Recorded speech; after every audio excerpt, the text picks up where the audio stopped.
വിരുന്നശാല അതിഥികളെ കൊണ്ട് നിറഞ്ഞിട്ടില്ല. ഇനിയും അനേകം ആത്മാക്കൾ കടന്നു വരേണ്ടതായിട്ടുണ്ട്. വെളിപാട് പുസ്തകം 6:9 നിങ്ങൾ വരണം. രക്തസാക്ഷികൾ ആത്മാക്കൾ കർത്താവിൻ്റെ സന്നിധിയിൽ നിലവിളിക്കുകയാണ്. അവർ പറയാണ്, അവൻ 5ാമത്തെ മുദ്ര തുറന്നപ്പോൾ ദൈവവചനത്തെ പ്രതിയും തങ്ങളുടെ സാക്ഷ്യത്തെ പ്രതിയും വധിക്കപ്പെട്ടവരുടെ ആത്മാക്കളെ ബലിപീഠത്തിന് കീഴിൽ ഞാൻ കണ്ടു. അത് രക്തസാക്ഷികൾ ആത്മാക്കളാണ്. 11ാം വചനം എന്താ പറയുന്നത്? 11ാമത്തെ വചനം ഉച്ചത്തിൽ വായിച്ച്, അവർക്ക് ഓരോരുത്തർക്കും ധവള വസ്ത്രം നൽകപ്പെട്ടു.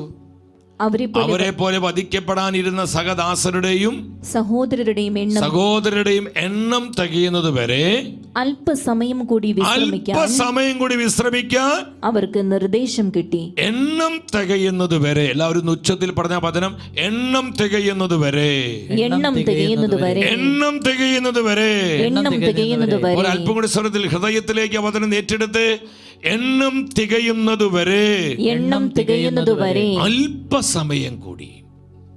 കർത്താവ് പറയാണ്, വെയിറ്റ് ചെയ്യാൻ പറയാണ്. കാരണം വിരുന്നശാല അതിഥികളെ കൊണ്ട് നിറഞ്ഞിട്ടില്ല.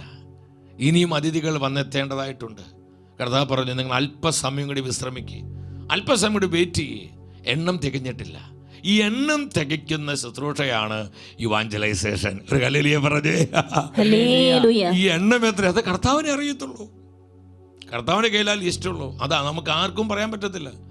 വെളിപാട് പുസ്തകത്തിൽ 1,44,000 പറഞ്ഞത് ദുർവ്യാഖ്യാനം, ദുരുപദേശം, ഇതൊക്കെ വ്യാജ പഠനം. നമ്മളതിന് പുറകെ പോകരുത് സഹോദരങ്ങളെ. ഇത്ര ആത്മാക്കൾ രക്ഷപ്പെടും, അത്ര ആത്മാക്കൾ രക്ഷപ്പെടും, നമുക്ക് ആർക്കും പറയാൻ പറ്റത്തില്ല. അത് കർത്താവിൻ്റെ അനന്തമായ ജ്ഞാനത്തിലുള്ള കാര്യം. അതൊരു മിസ്റ്ററിയാണ്. അത് കർത്താവിന് മാത്രമേ അറിയൂ. അത് കർത്താവിന് മാത്രമേ അറിയൂ. നമുക്കത് അറിയത്തില്ല. പക്ഷെ ഒരു കാര്യം നമുക്കറിയാം. എന്താണ്?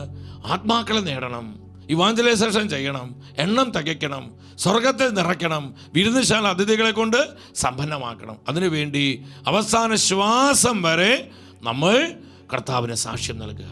മരിക്കേണ്ടി വന്നാലും സാക്ഷ്യം നൽകണം, ഇവാഞ്ചലൈസേഷൻ ചെയ്യണം. ഉച്ചത്തിൽ ഹല്ലേലൂയ പറഞ്ഞേ. Hallelujah, hallelujah. എൻ്റെ സഹോദരങ്ങൾ, ഈ ഒരു വിളി ലഭിച്ചവരാ നമ്മൾ. നമ്മുടെ സഭയുടെ വിളി അതാ, സഭയുടെ കൃപ അതാ.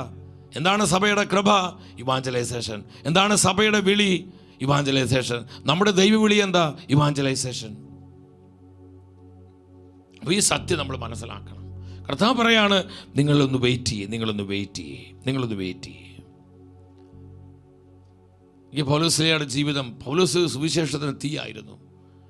അപ്പോസ്തല പ്രവർത്തനങ്ങൾ 19:10 പറയുന്നുണ്ട്. അവിടെ ഗ്രീസിൽ അരേപ്യാഗസിൽ ചെന്ന് സുവിശേഷം പറയാണ്.